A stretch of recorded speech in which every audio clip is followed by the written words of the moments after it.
welcome to Anne-Marie's Workshop. My name is Anne-Marie and I like to make things. Today I am doing a sew along to one of my favorite patterns, Simplicity 8658. It's a hacking pattern. I use it to make these shirts that I kind of use like t-shirts that fit all over my clothes. If this is your kind of content and the things you like to see, please subscribe, like, and share.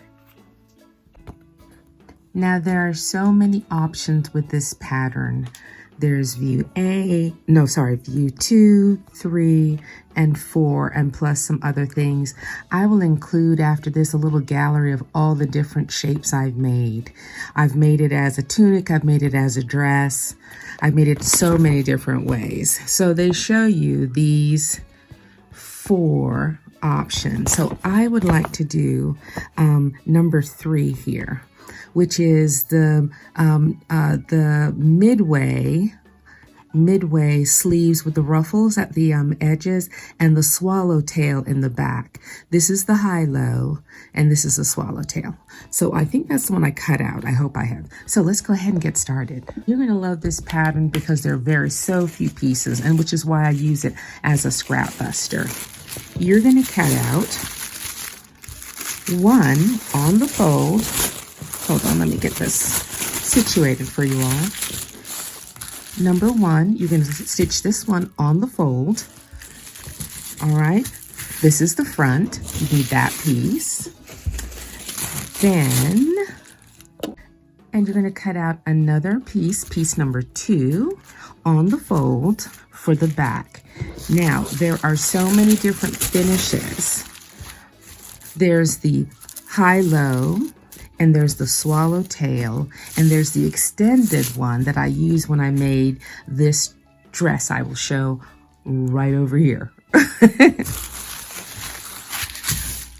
Sorry about the wrinkles, y'all. I have made this pattern to death, as you well know. This is the sleeve front. You need 2 of these, and you're going to cut off here for the piece with the ruffle, this one right here. This is the shorter one for the cap sleeve, but I'd like to do the ruffle. This is the sleeve front, and you're going to cut off over here because we're going to put the ruffle on it, okay?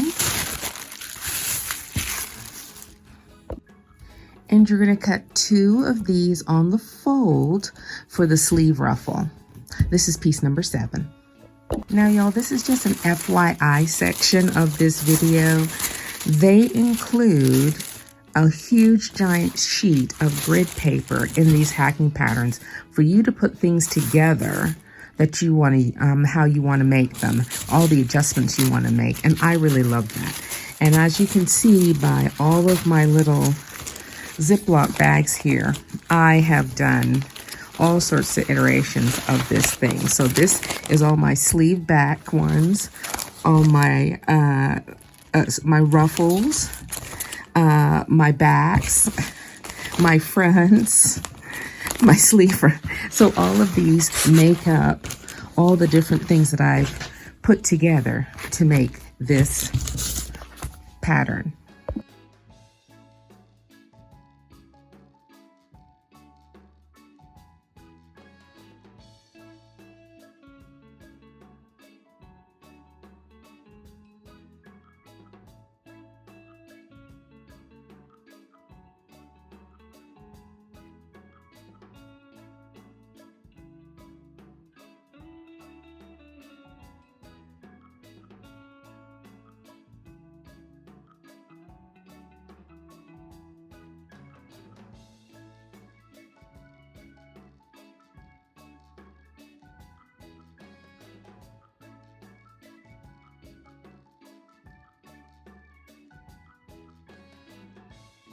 Okay, I have cut out all my pieces. I've cut out the back.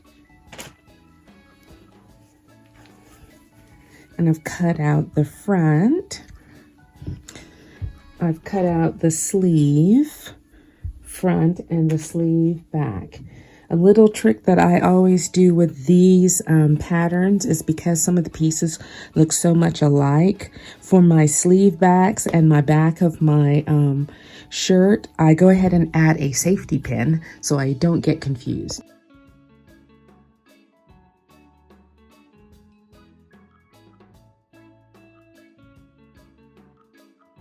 Now, beside transferring all of your little triangles, your markings, so that you can line everything up, you need to also check for how it's going to fit, okay? Because this pattern is so easy to do, especially if you're going to serge. It is zip, zip, zip, zip, zip, and you are there. I'm going to French seam because I like a French seam, but I've made this pattern a bunch of times. So I'm not going to shortcut any steps, but I have made it a few times. So it's very simple for me to put it together without checking for size because I made this to my size. That's what I did with that grid paper I showed you before. All of those are different versions of the tissue. This one I showed you is like, it has all the different A, B, C, D on it. And what I did with the grid paper is I separated them out. I separated the swallowtail from the high-low, from the dress, from the tunic, and made them separate pieces so that I wouldn't get confused. I have more than one copy of this pattern, so it was quite simple to do it. Now also, there's no facing pieces with this dress, with this shirt. That's why it's so simple to put together. You will be using bias tape though. You do have the option to make your own self-fabric bias tape, or you can purchase your bias tape. I have purchased my bias tape to use on this pattern, but in the future I will do a video on all the different ways you can use bias tape. To the bobbins.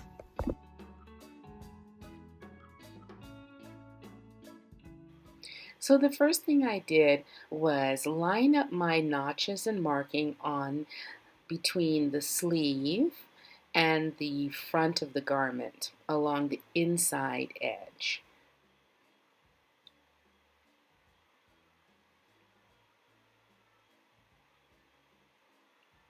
Now this is a double gauze, so it's kind of a little fluffy. So I'm going to pin it in place because I think there will be some shifting as I sew.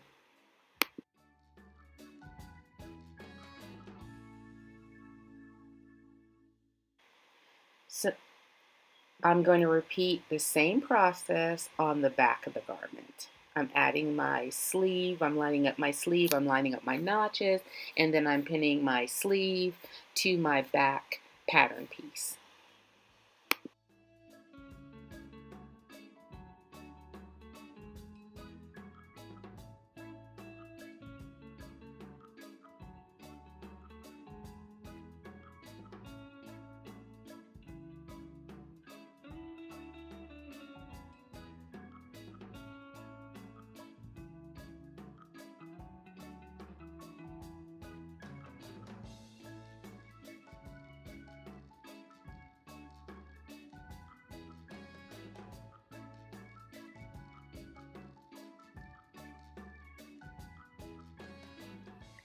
I am adding a 1/8 inch seam to attaching my shoulder because I'm doing a French seam.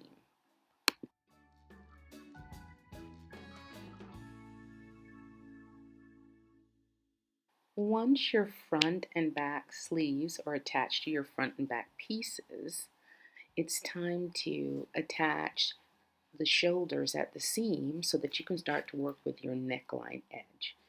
As you know, I'm doing French seams. If you're not doing French seams, you will be sewing a 5/8 inch seam. You'll be either serging, double parallel stitching, or you'll be sewing and then cutting off your edges with the pinking shears. It's your choice.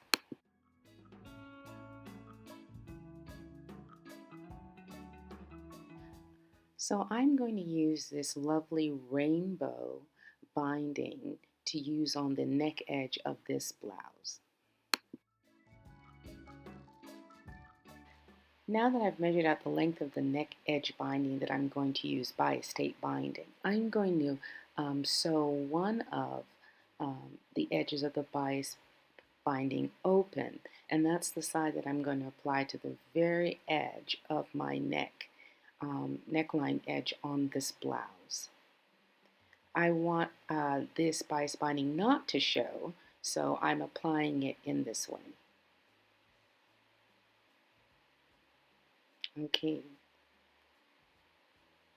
so now I'm going to fold over one edge at the very beginning, and I'm going to add, I'm going to pin the binding up against the neck edge binding all the way around. Once I get to the other end, then it'll be time to stitch it in place.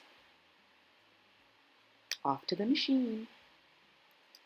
Alright, so I'm going to stitch it about 3/8 of an inch away from the edge of the neck line all the way around.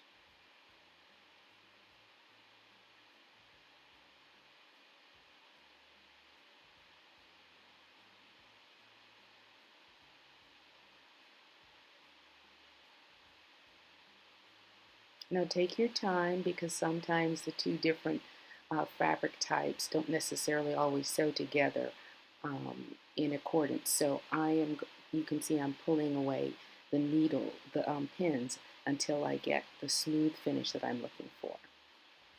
Now it is time to trim away the excess, because you want the bias binding to rest easily against the when you turn over the neckline, and you're going to iron this bias tape in place. There you go. So now you've seen that I have ironed it, and I'm turning it under, and then I will iron it.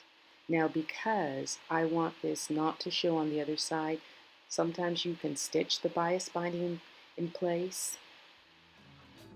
Alrighty, I attached my binding, my bias tape. I did an invisible hem. I didn't want to top stitch it because I wanted it to lay flat like this, and I didn't really want this to be the focus. I wanted the actual shirt. So now that the front and the back are attached and the neckline is done, you see how quick these shirts can go. I'm going to go ahead, before I close up the sides, I'm going to add the ruffle to the sleeve, and then close her up, and then put on a baby hem, and then she's all done.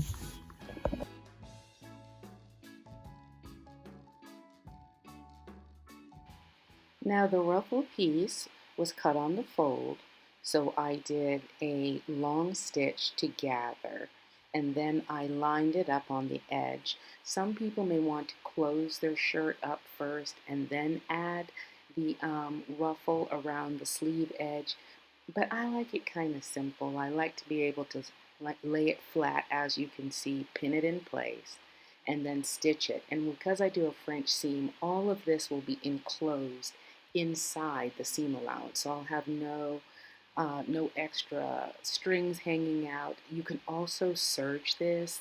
You can also double stitch it. It's entirely up to how you like to finish your seams.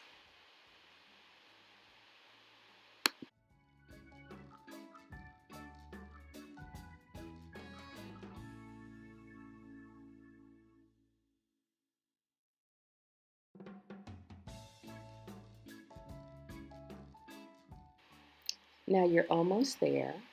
You're going to sew the front of your blouse to the back of your blouse at the side seams. What you're seeing here is, because I'm doing French seams, the front and back, the front and back of my blouse are facing outwards because I'm doing French seams. So as you can see, I'm stitching really close to the edge, about 1/8 of an inch. I'm going to go back and I'm going to trim this that ragged edge, and then I'm going to turn my blouse inside out and stitch again 3/8 of an inch, and enclose all of this of the raw edge into the side seam.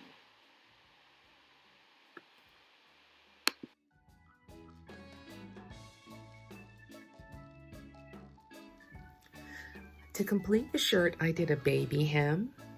I will include a link to Marcy Harrell's channel. She does an excellent tutorial on baby hems.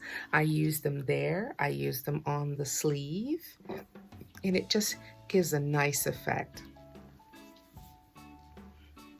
Okay? All right. We're done.